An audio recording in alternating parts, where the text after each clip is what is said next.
Hello student. आज के इस वीडियो लेक्चर में हम देखने वाले हैं यहाँ पर अर्धवार्षिक परीक्षा जो कि आपका 2024-25 का यहाँ पर क्वेश्चन पेपर है। इसका फुल सॉल्यूशन आज की इस वीडियो में दिया जाएगा, जो कि काफ़ी वायरल पेपर है, जो कि 15,000 सेट का पेपर काफ़ी राज्यों में पेपर गया हुआ है और ये पेपर आया हुआ है। ठीक है, लगातार ये पेपर आया हुआ काफ़ी राज्यों में, तो इसी से क्वेश्चन पूछा जाएगा। ठीक है, तो चलिए स्टूडेंट यहाँ पर इसी क्वेश्चन पेपर से आपका जो है क्वेश्चन पेपर आने वाला है।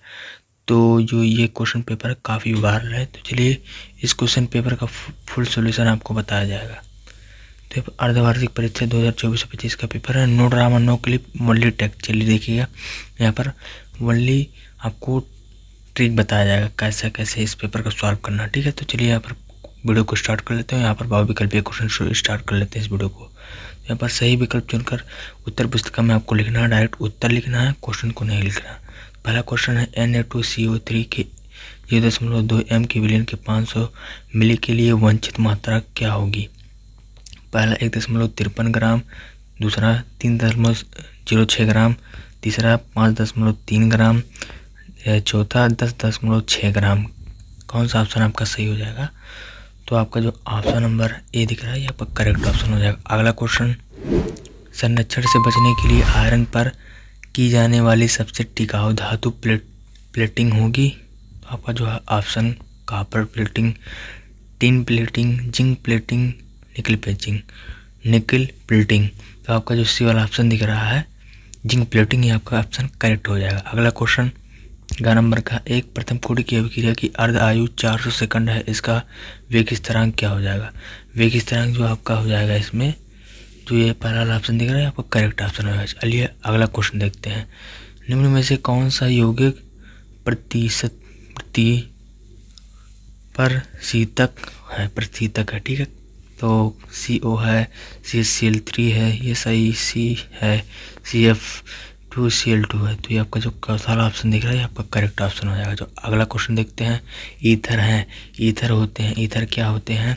अम्लीय होते हैं, क्षारीय होते हैं, उदासीन होते हैं या उभयधर्मी होते हैं। तो क्षारीय होते हैं, दूसरा वाला ऑप्शन करेक्ट हो जाएगा। अगला क्वेश्चन, RCHO टालन परीक्षण कहाँ बनता है। ठीक है, पहला वाला ऑप्शन करेक्ट हो जाएगा।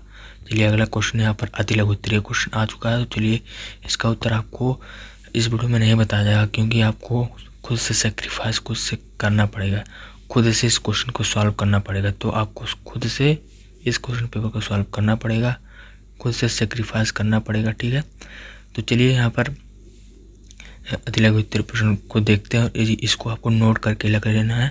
और ये इसमें से क्वेश्चन आएगा ही आएगा, चाहे जो आप समझ लीजिएगा, मतलब चाहे जो आप किसी भी बोर्ड से हो, UP board, Rajasthan board, Bihar board, किसी से है आप, तो उससे क्वेश्चन फंसने वाला केमिस्ट्री का। ठीक है, तो यहाँ पर पहला क्वेश्चन है, दूसरा मोलल अनुमान स्थिरांक को परिभाषित कीजिए। ठीक, यहाँ पर खाना बस सिल्वर नाइट्रेट विलयन में कॉपर डालने पर विलयन का रंग नीला हो जाता है, क्यों हो जाता है। ठीक, क्लोरोफार्म का परीक्षण लिखिए, इथेनॉल के उपयोग को लिखिए।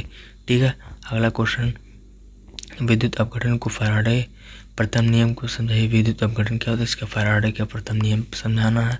ख नंबर, तापीय गुणांक को समझाइए। ग नंबर, विलयन की मोललता की गणना कीजिए, जबकि 440 ग्राम विलायक में 20 ग्राम NaOH घुला हुआ है, तो किस प्रकार होता है यहाँ पर बताना है। अगला, क्लोरोफार्म को प्रकाश एवं वायु के प्रभाव से बचने के लिए कौन कौन से सावधानियाँ बरतनी चाहिए। ठीक है, उसके बारे में कुछ आपको टिप्पणी लिखना है। अगला क्वेश्चन यहाँ पर दूसरे पेज में आ चुका है। यहाँ पर अगला क्वेश्चन है 3 नंबर का, राउल्ट के नियम। तो ये काफ़ी इंपॉर्टेंट जो है राउल्ट का नियम दिख रहा है आपको, ये वेरी इंपॉर्टेंट, आप नोट कर लीजिए, आपके पेपर में आने ही आने वाला है, यानी फिक्स है ये क्वेश्चन। अगला क्वेश्चन, सीसा संचालक सेल का सचित्र वर्णन कीजिए। सीसा संचालक क्या होता है और इसका सचित्र वर्णन करना है। ठीक है, अगला क्वेश्चन, अभिक्रिया के वेग तथा वेग स्थिरांक में अंतर लिखिए। एक तरफ अभिक्रिया वेग तथा वेग स्थिरांक लिखिए, दोनों में अंतर बताना आपको नंबर 3 नंबर मिल जाएगा। अगला क्वेश्चन, कार्बन टेट्राक्लोराइड को बनाने की विधि तथा प्रमुख गुण उपयोग लिखिए। ठीक है, अगला 5वां नंबर का क्वेश्चन है, सिद्ध कीजिए कि प्रथम कोटि की अभिक्रिया 3/4 पूर्ण करने में लगा समय अर्ध क्रिया को पूर्ण करने में लगा समय 2 गुना हो जाता है। ठीक है, ख नंबर, आदर्श का अनादर्श मतलब आदर्श क्या होता है और अनादर्श में अंतर बना, एक तरफ लिखना है आदर्श, दूसरी तरफ लिखना है अनादर्श, उसमें आपको डिफरेंस बताना है क्या डिफरेंस है, ठीक, मतलब अंतर। ग नंबर का क्वेश्चन है मानक हाइड्रोजन इलेक्ट्रोड का सचित्र वर्णन कीजिए, इसकी उपयोगिता भी लिखिए, मतलब इसका सचित्र वर्णन करना है और इसका क्या उपयोग होता है उसको लिखना है। अगला निम्नलिखित पर संक्षिप्त टिप्पणी यानी छोटे में कुछ कमेंट करना है, क्या है सैंडमायर अभिक्रिया, स्मिड अभिक्रिया, तो ये काफ़ी इंपॉर्टेंट है, ठीक है, जो कि हर एग्जाम में बार बार पूछा गया है, चाहे किसी भी बोर्ड से आप, मतलब ये क्वेश्चन पूछा ही जाता है, काफ़ी इंपॉर्टेंट है, ठीक है। अगला क्वेश्चन है एनसीईआरटी क्वेश्चन है, ठीक है, एनसीईआरटी लगातार पूछे जाने वाले क्वेश्चन है, तो इसको जरूर से तैयार करके जाना। अगला 6वां नंबर का असामान्य मोलर द्रव्यमान क्या है, वांट हाफ गुणांक की व्याख्या कीजिए, एक अणु संख्या गुण से किस प्रकार संबंधित होती है उसके बारे में बताना है, अथवा करके। मान लीजिए वाला 6वां वाला आप भूल गए तो आप ये कर सकते हैं, प्रथम कोटि की अपक्रिया किसे कहते हैं, प्रथम कोटि की अपक्रिया का वेग स्थिरांक, तो ये जो प्रथम कोटि की अपक्रिया दिख रहा है तो इसको आपको वेरी मोस्ट इम्पॉर्टेंट में नोट कर लेना, ये आना ही वाला आपके, मतलब फिक्स है ये क्वेश्चन आने ही वाला है। उसके बाद में ये उससे भी ज़्यादा ये इम्पॉर्टेंट है, कोल्डाउस का नियम, राउल्ट का नियम, ये इम्पॉर्टेंट है, मैंने फिक्स रहता है, इसमें से क्वेश्चन आता ही आता है क्योंकि काफ़ी इंपॉर्टेंट है, जो कि लगातार पूछा जाता है ये क्वेश्चन हर एग्जाम में। कोलराउस का नियम समझाइए तथा इस नियम के अनुप्रयोग का वर्णन कीजिए, ठीक। मान लीजिए वाला आपको नहीं आता तो आप ये कर सकते हैं, फिनोल को बनाने की विधि, फिनोल के प्रमुख गुण, फिनोल आ जाता है, ये फिनोल, ठीक है, और एल्कोहल पूछा जाता है, ईथर पूछा जाता है, तो ये सारे इंपॉर्टेंट है, तो उसको आप तैयार करके जा सकते हैं अपने एग्जाम में, काफ़ी इंपॉर्टेंट है। अगला 7वां नंबर का क्वेश्चन है स्टार से एथेनॉल के निर्माण का सचित्र वर्णन कीजिए, इसकी CH3COOS सांद्र में H2SO4 की क्रियात्मक रासायनिक समीकरण लिखिए। मान लीजिए आपको भूल गए, मान लीजिए मतलब ये आप भूल गए, इसको नहीं आता आपको, ठीक है, तो आप ये वाला कर सकते हैं क्योंकि अथवा करके क्वेश्चन दिया है, तो दोनों में से केवल आपको एक करना होता है, ठीक। तो यहाँ पर अगला क्वेश्चन है ख नंबर का प्रयोगशाला में डाई एथिल ईथर बनाने के सचित्र वर्णन कीजिए, इसकी क्रिया CH3COCl तथा PCl5 से कराने पर रासायनिक समीकरण लिखिए, ठीक। अथवा करके क्वेश्चन दिया गया है, मतलब चाहे आप ये करिए चाहे आप ये करिए, तो अथवा मतलब क्या होता है, जब रासायनिक समीकरण एथिल एल्कोहल को लाल पी तथा HI के साथ गर्म करते हैं तो क्या प्राप्त होगा, एथिल ब्रोमाइड की सिल्वर एसिटेट से क्रिया क्या होता है, मतलब रासायनिक समीकरण लिख के उसको उस मतलब क्या होता है जब उसे रिएक्शन कराया जाता है, रिएक्शन, ठीक, बैलेंस कराया जाता है तो उससे क्या प्राप्त होता है, तो उसी को कहते हैं क्या होता है जब। फिर यहाँ पर डाई एथिल NaNH3 के साथ क्रिया कराते हैं तो क्या प्राप्त होता है, फिनोल की अपक्रिया NaOH को कराते हैं तो कैसा अपक्रिया, मतलब क्या चीज़ प्राप्त होता है उसके बारे में।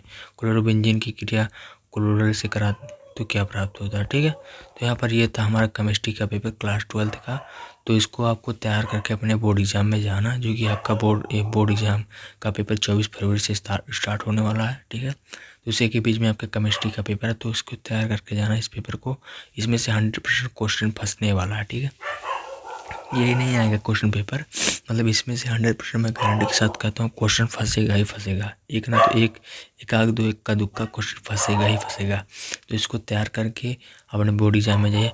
और आपको मैं एक एडवाइस दे देना चाहता हूँ कि आपको अपने बोर्ड एग्जाम में अगर अच्छा परसेंटेज उठाना 80% से 90%, ठीक, 80% से 90% उठाना अपने बोर्ड एग्जाम में, तो आपको इस चैनल को फॉलो कर लेना है। और यहाँ पर इस चैनल पर आपको लगातार PDF और आपको प्रीवियस ईयर पेपर सॉल्व करने के लिए दिया जाता है और लगातार सॉल्व करवाया जाता है, ठीक है। तो इस पे चैनल को आप फॉलो कर सकते हैं। मिलते हैं इसी प्रकार के मॉडल पेपर से, तब तक के लिए थैंक यू। जय हिंद, वंदे मातरम।